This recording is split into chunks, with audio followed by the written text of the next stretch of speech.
Here's my kit number 1. This is the lightest and the smallest kit that I have for plein air painting. It fits into an 8x9 satchel that has a depth of maybe 3 inches. And I can fit this little mini tripod so I can film if I want. I have my little sponge for making clouds and absorbing excess paint on my brushes.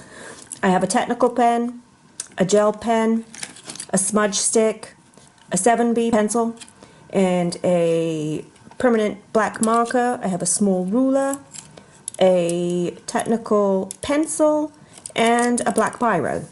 I also have in this kit 3 assorted watercolor brushes. They have the water reservoir inside the pencil so you can activate your colors. I have a small watercolor kit with a little added fine travel brush, and paper towels, some washi tape, some Strathmore 4x6 postcard style watercolor postcards.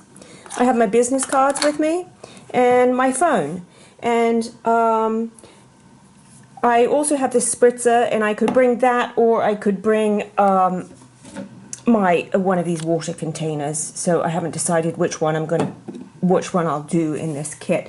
And then of course you can't fit water or a sandwich in your bag, but you can add this little pouch which you tie around your waist, and then I can actually fit my water in there and I'm hands-free. That is kit number 1.